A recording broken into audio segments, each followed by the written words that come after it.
Apa kabar pemirsa TVR Parlemen dimanapun Anda berada? Berjumpa lagi dalam program TVR 17 bersama saya Vincent Aldi.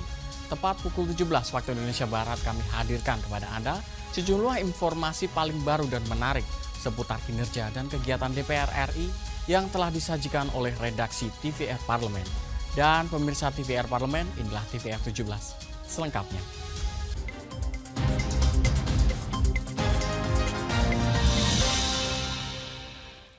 Terkait jajanan anak di sekolah, Komisi 9 DPR RI menyarankan kepada Badan Pengawasan Obat dan Makanan berkolaborasi dengan pihak sekolah guna mengawasi pedagang makanan dan minuman di sekitar sekolah. Pemerintah telah menerbitkan PP tentang kesehatan sebagai aturan turunan Undang-Undang Kesehatan. Salah satu poin yang diatur dalam PP tersebut adalah pangan olahan siap saji atau jajanan anak di sekolah. Anggota Komisi 9 DPR RI menyarankan Badan Pengawasan Obat dan Makanan berkolaborasi dan bekerja sama dengan pihak sekolah untuk mengawasi pedagang makanan dan minuman di sekitar sekolah. Linda Megawati sepakat dengan kebijakan pemerintah pusat yang mengawasi jajanan anak di sekolah melalui PP Kesehatan. Hal itu akan membantu pencegahan dan penurunan resiko kelebihan konsumsi gula, garam, dan lemak pada anak-anak sekolah. Untuk itu, BPOM dan pihak sekolah harus bekerja sama dalam mengawasi seluruh jajanan yang beredar di sekolah.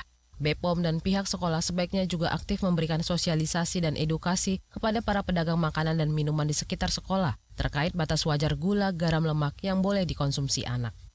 Pihak sekolah mendatangkan BPOM minimal seminggu sekali lah untuk mengecek. Ya enggak, inspeksi seminggu sekali. Atau kalau misalkan ada tukang dagang yang menjual makanan yang tidak bisa diserap oleh tubuh atau kadarnya yang berlebihan, ya minimalnya kita dikasih informasi bahwa, atau kita tanya apa sih yang dimasukkan, zat apa makanan yang dimasukkan ke makanan ini, karena yang kita deteksi dari BPOM ini ternyata terdapat ABCD. Nah, dikasih peringatan, dikasih informasi. Yang kedua, kalau seperti itu aja ya mohon ditindaklanjuti atau ditindak tegas oleh pihak sekolah setempat. Linda Megawati menambahkan, jika makanan dan minuman tidak sehat beredar bebas di sekitar sekolah dan mudah dibeli anak-anak sekolah, akan mempengaruhi kesehatan dan tumbuh kembang anak sekolah. Bondan Imana, TVR Parlemen, melaporkan. Berdasarkan data dari Badan Pusat Statistik, pertumbuhan ekonomi Bali pada triwulan kedua tahun 2024 mengalami peningkatan dibanding tahun lalu. Terkait hal ini, pemirsa, Komisi 11 DPR RI menekankan pentingnya para stakeholder sektor perekonomian di Bali dalam menjaga demand terhadap produk UMKM dari dalam maupun luar negeri.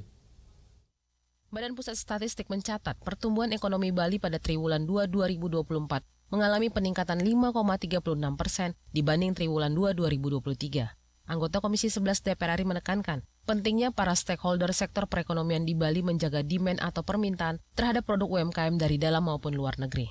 Andreas Susetio mengungkapkan, sekarang ini terjadi fenomena negara-negara tujuan ekspor mengeluarkan berbagai kebijakan untuk melindungi produk dalam negeri masing-masing. Fenomena tersebut perlu diantisipasi para pemangku kepentingan di sektor perekonomian untuk memastikan ekspor produk UMKM Indonesia tetap dapat bersaing dan diterima pasar ekspor. Untuk itu, Himbara harus terus memberikan informasi dan pendampingan kepada pelaku UMKM terkait kondisi pasar ekspor.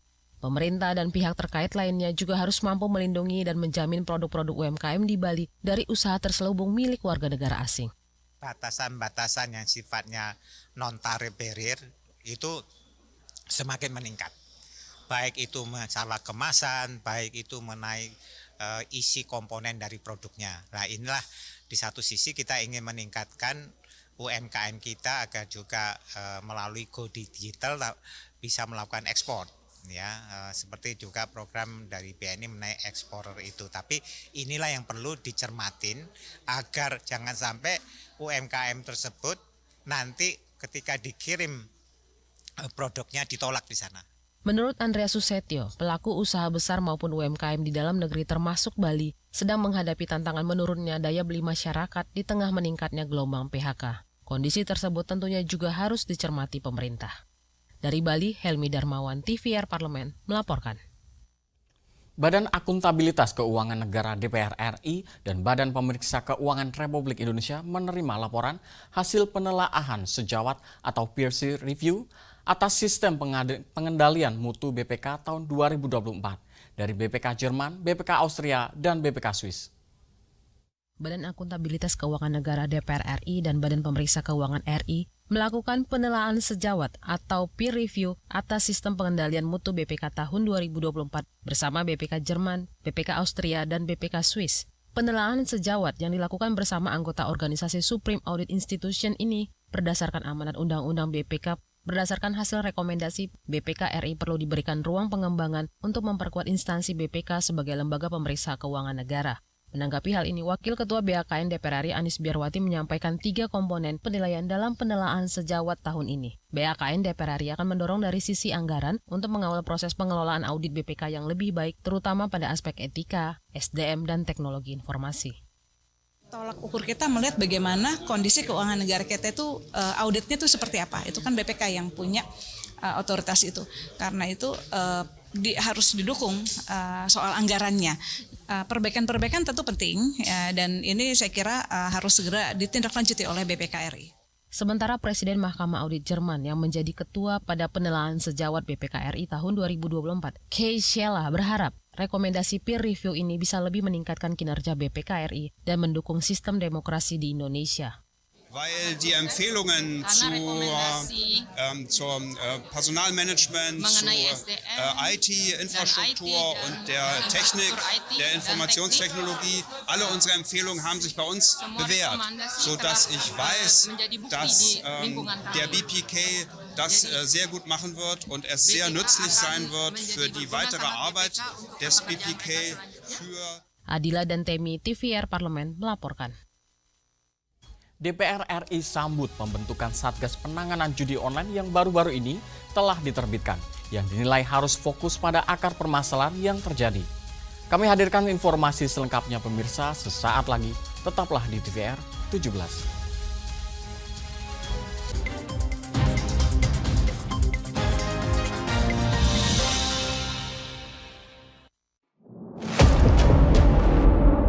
Sini ditambang. Konflik yang terjadi, Warga sini tidak mengizinkan. masalah yang tersisihkan menjadi kesenjangan sosial. Ya namanya rakyat kecil gak bisa apa-apa, mau komplain juga gak didengar. Sebab apa? Itu menyangkut isi perut kami semua. Bagaimana memutus keterbatasan untuk didengar? Jadi kalau misalnya masyarakat sudah merasa tidak lagi ada yang memperjuangkan aspirasinya, maka masyarakat memang sangat berhak untuk meminta dewan yang mewakili mereka di parlemen. Kami menyusuri batas-batas peristiwa, mengurai berbagai polemik yang terjadi, meluruhkan suara-suara marginal, menjadi nyata dalam setiap aspirasi, melaksanakan tugasnya sebagai wakil rakyat. Saksikan Aksi Dewan setiap hari Senin dan Rabu pukul 10.30 waktu Indonesia Barat hanya di TVR Parlemen.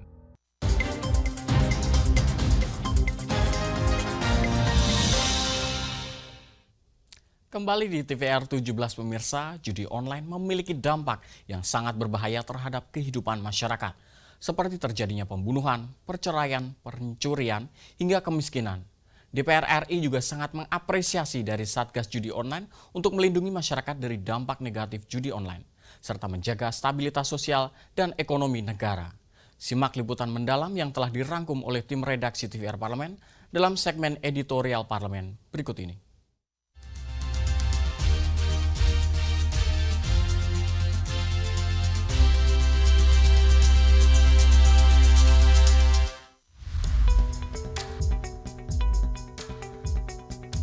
Presiden Joko Widodo menerbitkan surat keputusan pembentukan Satuan Tugas Pemberantasan Perjudian Online yang dipimpin Menteri Koordinator Bidang Politik, Hukum dan Keamanan Hadi Cahyanto.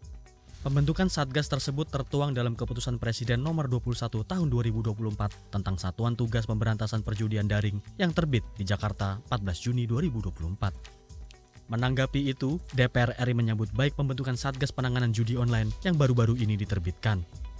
Meski demikian, DPR meminta Satgas Pemberantasan Judi Online harus fokus pada akar permasalahan yang terjadi.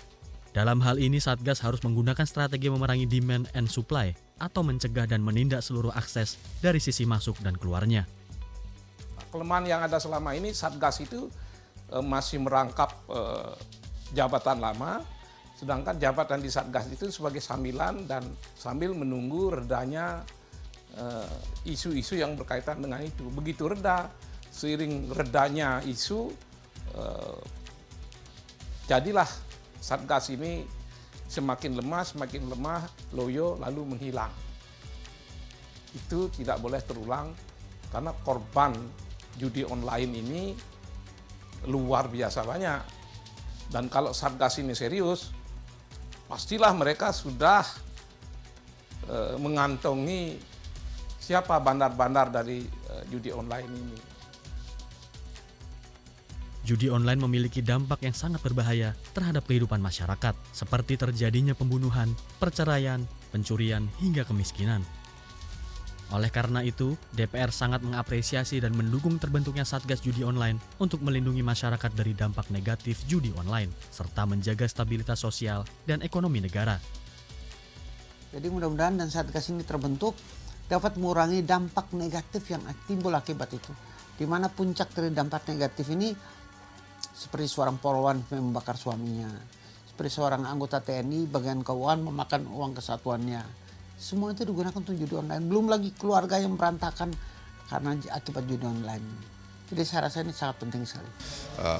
Kita harus ingatkan pemerintah, Satgas itu semangatnya menuntaskan, ya, karena mereka sudah berkolaborasi, ya. Nah harapannya diselesaikan sampai ke akar-akarnya. Kalau tidak diselesaikan sampai ke akar-akarnya, sampai kapanpun, ya, kita tidak mampu kemudian memberantas judi online ini, apalagi dengan internet ya di mana-mana, ya. Nah ini kan tantangan juga bagi pemerintah dalam konteks memberantas judi online di Indonesia. Kasus judi online di Indonesia tercatat mencapai 1.196 kasus pada tahun 2023 dan 792 kasus pada tahun 2024 dengan total 3,5 juta pemain yang 80%-nya terdiri dari masyarakat ekonomi menengah ke bawah. Oleh karena itu, DPR meminta Satgas Judi Online yang telah dibentuk oleh Presiden Jokowi harus mengambil langkah konkret untuk memberantas judi online. Selain itu, DPR meminta pemerintah untuk mengatasi akar persoalan dari judi online, mulai dari memperkuat pendidikan dasar oleh keluarga, pendidikan di sekolah, hingga penerapan hukum yang lebih tegas. Sehingga judi online yang kini mulai menyerang kalangan anak-anak bisa dicegah dan diantisipasi sejak dini. Makanya yang perlu diatasi pertama adalah pendidikan. Pendidikan keluarga, pendidikan sekolah. Di mana kita diberikan suatu pemahaman bahwa judi itu dilarang. Memang ada dalam undang-undang. Dalam KUHP pasal 303 itu masalah judi itu. Nah, kemudian kalau sudah pemahaman itu baik, adalah suri tauladan dari kita sendiri. Ini penting sekali diberikan pada masyarakat. Dan ketiga adalah menerapkan hukum yang tegas terhadap mereka yang melakukan judi online. Seperti yang dikatakan oleh Panglima TNI dan Kapolri, malah Panglima TNI lebih keras lagi. Dapat pecat kalau perlu. Game daring disinyalir jadi pintu masuk anak-anak terjebak judi online. Menurut data Satgas Pemberantasan Judi Online, 80.000 orang atau 2% dari total pemain judi online di Indonesia adalah anak-anak berusia di bawah 10 tahun. Sementara itu, 440.000 pelaku judi online berusia 10 sampai 20 tahun atau sekitar 11%. DPR menaruh harapan tinggi kepada Satgas Pemberantasan Judi Online untuk tidak hanya menegakkan peraturan hukum dan memberantas bandar, pelaku dan semua pihak yang terlibat dalam pusaran judi online. Lebih dari itu, Satgas juga diharapkan dapat menyelamatkan nasib generasi penerus bangsa dari cengkraman judi online. Tim Liputan TVR Parlemen melaporkan.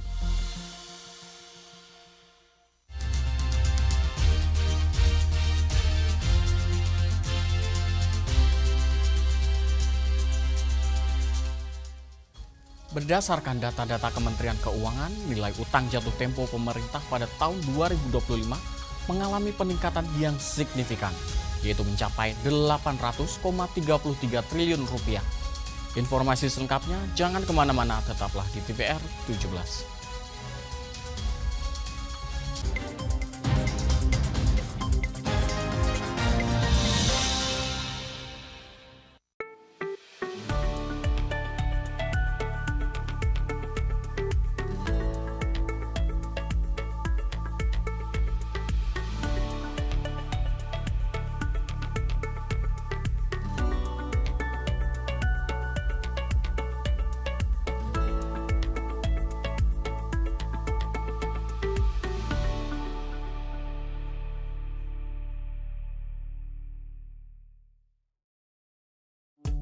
DPR RI memiliki fungsi diplomasi dalam menjalankan politik luar negeri sesuai dengan pasal 116 Undang-Undang MD 3. Kontribusi aktif BKSAP DPR RI memainkan peranan penting dalam memenangkan persaingan global melalui IPU, IPA, IPPF, IPA, dan PUIK.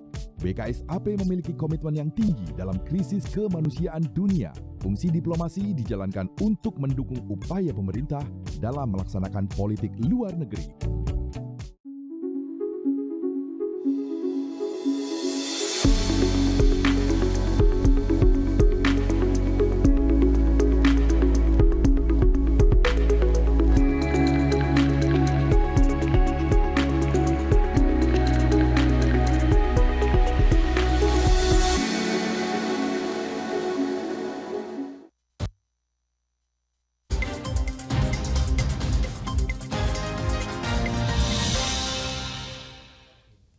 Kembali di TVR 17 pemirsa, nilai utang jatuh tempo yang berasal dari utang surat berharga negara yaitu 705,5 triliun rupiah dan utang pinjaman sebesar 100,19 triliun rupiah. Dan terkait hal ini pemirsa, saran apa yang diberikan Komisi 11 DPR RI dalam penyelesaian persoalan tersebut? Untuk selengkapnya berikut laporan rekan kami Hendra Sunandar dari Senayan, Jakarta. Baik pemirsa TVR Parlemen dimanapun Anda berada, sebagaimana dilaporkan oleh Menteri Keuangan pada rapat Komisi 11 kemarin bahwa jumlah utang yang jatuh tempo pemerintah di tahun depan ditetapkan 800 triliun rupiah. Nah ini kemudian menjadi sangat fantastis karena jika dibandingkan dengan tahun ini, utang yang dibayarkan itu 400 triliun, artinya 2 kali lipat kenaikan dibandingkan utang tahun ini. Nah ini kemudian menjadi polemik karena di tahun mendatang tentu ada banyak program-program pemerintah yang sedang dicanangkan seperti misalnya program pembangunan IKN dan juga program makan siang gratis. Nah tentu untuk menjawab hal ini saya sudah bersama dengan anggota Komisi 11 DPR RI Bapak Melchias Markus Mekeng dari fraksi Partai Golkar. Pak, terkait dengan rasio utang yang dibayarkan ini mungkin dari Komisi 11 gimana Pak melihat itu? Mungkin ya, yang pasti kalau memang hutang jatuh tempo kita harus melunasi utang itu. Melunasi utang itu kan ada berbagai macam cara. Ada dari sumber penerima negara atau dari kita menerbitkan surat utang baru lagi. Nah ini tinggal kita melihat kemampuan penerimaan pajak pada tahun depan. Kalau penerimaan pajaknya tidak bisa terlalu optimis, tentunya pemerintah harus menerbitkan kembali surat utang gitu. Nah, kalau menerbitkan surat utang kembali, artinya posisi surat utang itu tidak berubah. Artinya kalau dia jatuh tempo 800 triliun, terbitkan juga 800 triliun, tentunya posisi utangnya sama. Nah, jadi tinggal nanti pemerintah harus mengatur cash flow-nya. Dan kita tidak boleh fail dalam membayar surat utang itu. Karena itu masalah kepercayaan. Dan ini masalah manajemen cash flow aja. Dan tiap tahun juga pasti kita harus membayar hutang. Gitu. Oke Pak, terkait dengan target pembangunan di tahun mendatang mungkin ini akan mengganggu atau mungkin ada hal lain yang perlu dijadikan prioritas lain Pak? Ya kalau menurut hemat saya ya dengan postur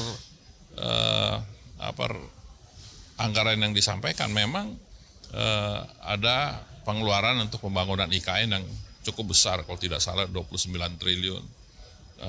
Terus juga tentunya kan ada program presiden yang baru, program makan siang gratis. Nah, saya melihat ada program efisiensi yang dilakukan oleh pemerintah dengan memotong anggaran-anggaran di setiap departemen. Nah, ini tentunya harus dilakukan karena kita tidak bisa langsung memaksakan semua harus dari hutang, tapi yang pertama harus kita lakukan efisiensi. Dengan lakukan efisiensi saja kita melihat bahwa defisit anggaran itu sudah cukup tinggi dan ini sebetulnya harus kita cari jalan lain lagi agar jangan terlalu tinggi defisit anggaran. Kan kalau tidak salah 2,8%. Biasanya itu kan di bawah 2% atau 2% maksimum. Jadi kalau ada gejolak ekonomi dunia yang mempengaruhi ekonomi Indonesia, kita masih mempunyai ruang untuk mencari celah penerimaan untuk agar pembangunan tetap berjalan. Tapi kalau udah dimentokin 2,8, saya agak khawatir kalau sampai terjadi ada gejolak di ekonomi dunia karena perang ini kan belum berakhir. Dan perang bunuh berakhir ini dampaknya kan sangat besar dari sisi jalur transportasi yang semakin tinggi, harga minyak juga semakin tinggi, dolar juga semakin ini akan mempengaruhi terhadap APBN kita. Jadi kalau hemat saya, program pertama yang harus dilakukan oleh pemerintah adalah melakukan efisiensi dari anggaran-anggaran yang ada, agar program Pak Prabowo itu bisa tetap dilaksanakan.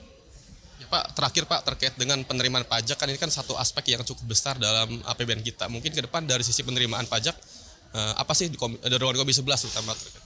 Ya, yang pasti harus melakukan program ekstensifikasi dan intensifikasi.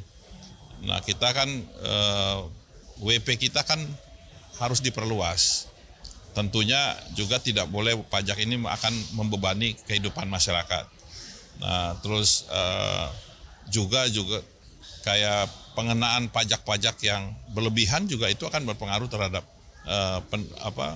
masyarakat. Oleh karena itu ya pemerintah harus melakukan ekstensifikasi, program ekstensifikasi, memperluas wajib pajak yang ada sehingga penerimaan kita bisa optimal. Gitu. Baik Pak, terima kasih atas waktunya. Terima kasih ya. Oke. Baik pemirsa, demikian wawancara saya dengan anggota Komisi 11 DPR RI, Bapak Melkias Markus Mekeng. Tadi disampaikan bahwa Komisi 11 mendorong pemerintah untuk melakukan efisiensi pengelolaan anggaran agar kemudian nantinya pajak yang dihimpun oleh Kementerian Keuangan itu bisa mengakomodir utang jatuh tempo sebesar 800 triliun rupiah. Lalu juga tadi disampaikan bahwa Komisi 11 sangat mendukung pemerintah untuk melakukan perluasan wajib pajak karena kita ketahui bersama bahwa pajak merupakan sumber utama pendapatan negara yang kemudian ini menjadi modal dasar dalam pembangunan Indonesia di tahun mendatang. Baik, demikian yang dapat saya laporkan langsung dari Gedung DPR RI Senayan, Jakarta. Saya kembalikan ke rekan saya di studio. Selanjutnya pemirsa, apa saja yang menjadi topik perbincangan di media online nasional pada hari ini? Usai jeda tetaplah di TVR 17.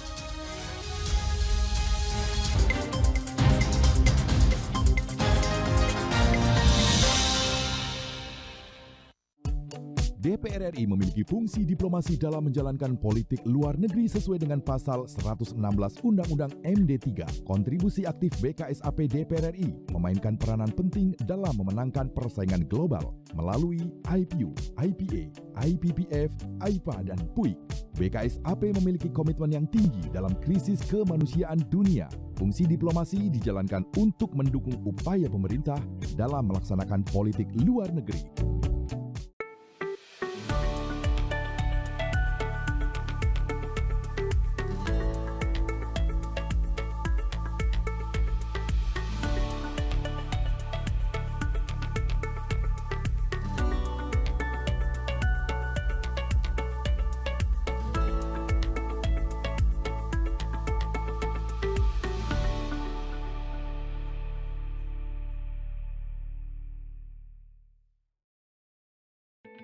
Selamat datang di Biro Pemberitaan Parlemen.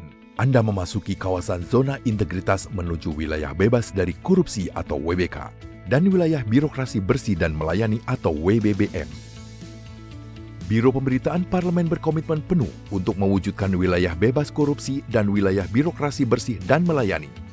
Komitmen kami, pejabat dan jajaran memiliki komitmen tinggi untuk mewujudkan WBK dan WBBM melalui reformasi birokrasi, khususnya dalam hal pencegahan korupsi dan peningkatan kualitas pelayanan publik.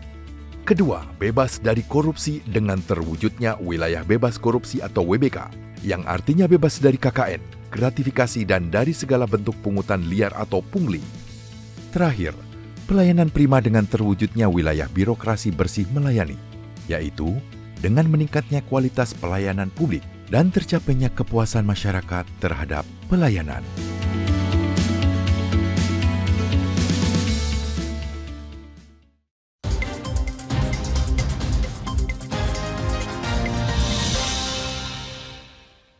Kembali di TVR 17 pemirsa, kali ini kita masuk ke segmen media online nasional. Mari kita simak isu apa saja yang menjadi sorotan media serta tanggapan dari sejumlah anggota Dewan bersama rekan kami, Rini Reski.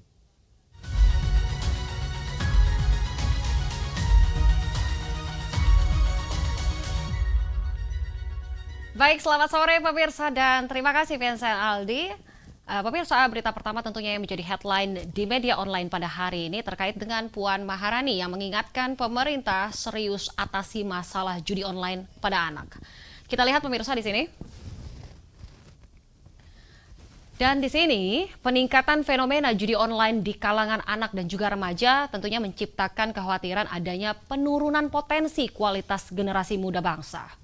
Tentunya pemirsa menanggapi hal ini, di sini Ketua DPR RI yaitu Dr. Honoris Causa Puan Maharani mendorong pemerintah segera mengatasinya dengan serius dan juga memerlukan adanya kerjasama antar pemerintah dan juga platform media sosial penyedia layanan internet serta masyarakat yang luas. Dan Satuan Tugas Pemberantasan Perjudian Daring yang telah dibentuk pemerintah di sini diminta untuk segera bertindak cepat dan juga optimal guna mencegah semakin banyak anak yang menjadi korban judi online.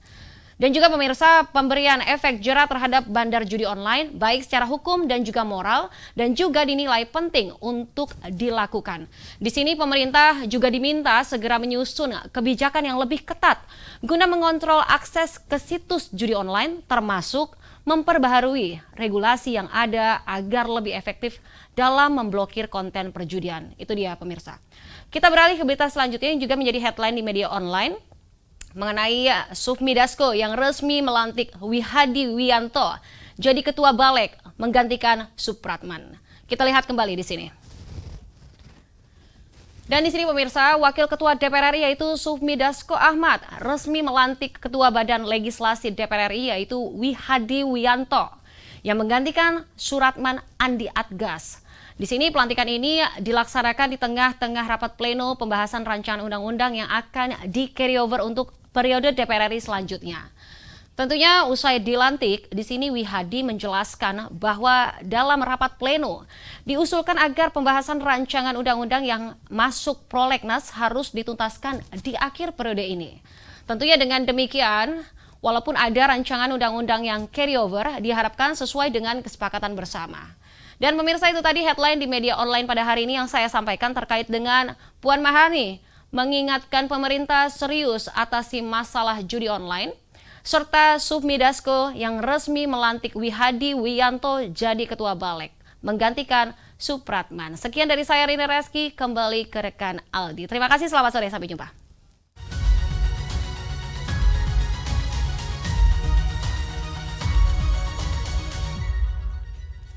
Terima kasih rekan Rini yang telah menyampaikan sejumlah update sorotan dari media online nasional pada hari ini. Segmen media online tadi sekaligus menutup program TVR 17 edisi sore hari ini. Saya Vincent Aldi beserta seluruh kru TVR Parlemen yang bertugas mengucapkan terima kasih dan pamit undur diri dari hadapan Anda. TVR Parlemen, referensi Indonesia.